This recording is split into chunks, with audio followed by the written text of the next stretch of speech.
thanks very much, Paul. That was quite a warm introduction.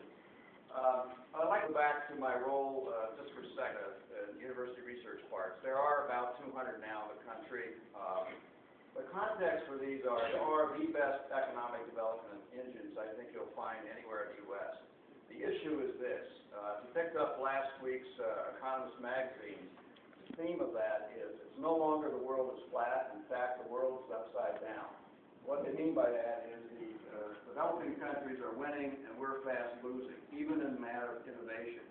We're not paying attention to how we got where we are right now, and we've got to move ahead. So what we've heard from the last three speakers is enormously encouraging to me if we're going to be doing that in this area.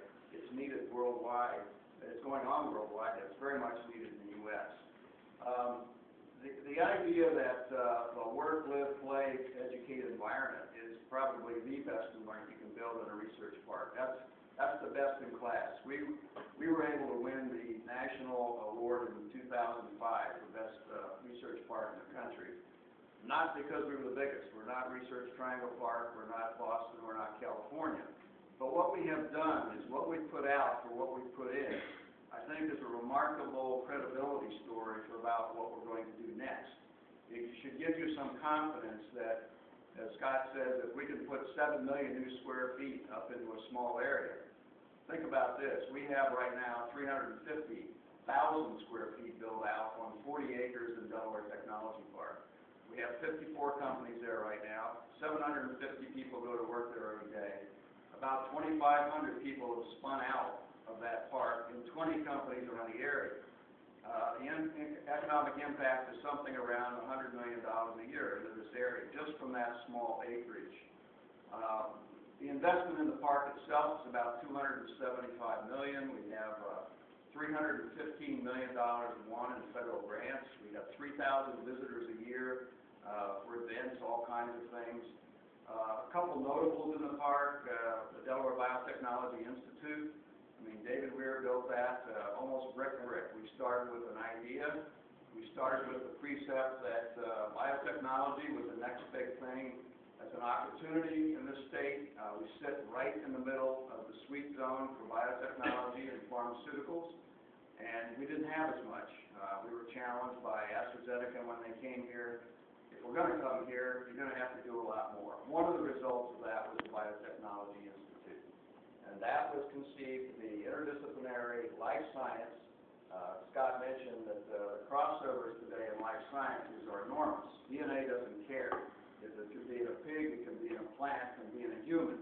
We're going to work that technology to the advantage of economic development and social needs the best way we can. The money went to buy, not only move over some existing faculty, but to find some endowed chairs. There's about 4 new ones in that building. It's full up. I started that building with incubation in mind. I had no room left for it. We had 20% of it dedicated to some startups, all of which turned out to be great. One of them was the Fraunhofer Institute, the Center for Molecular Biotechnology. This is a phenomenal technology that's world-class, taking plants, turning them into protein machines to make vaccines. They've already won $140 million of funding.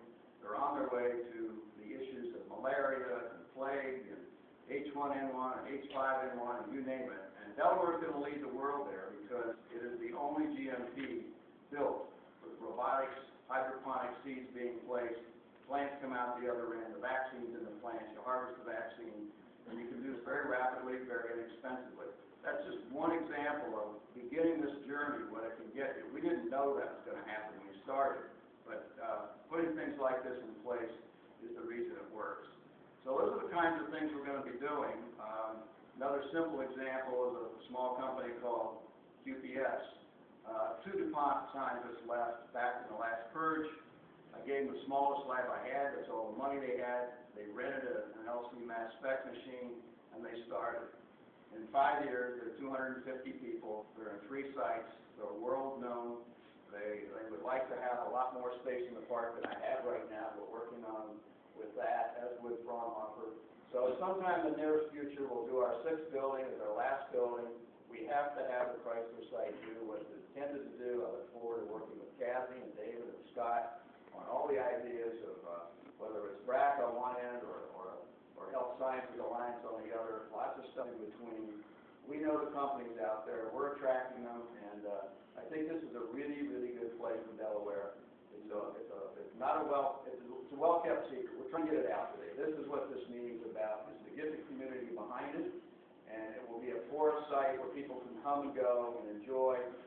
Let me just end with great work, live, play, educate parks require amenities. The cool towns is a very important part of this equation. There are places that are destinations that have nothing there.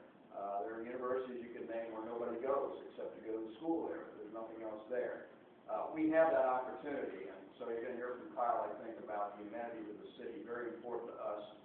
If we do this right, we'll be looking at Elkton Road and 896 as a corridor, a tech corridor, much like you've heard about Boston 128. We can do this. It's the last great space in Delaware, I think, to do economic development right, if it's planned right and carefully executed.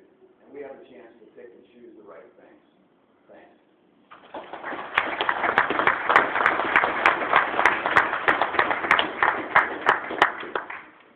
Thanks, like I said, it's a perfect segue for our final two presentations.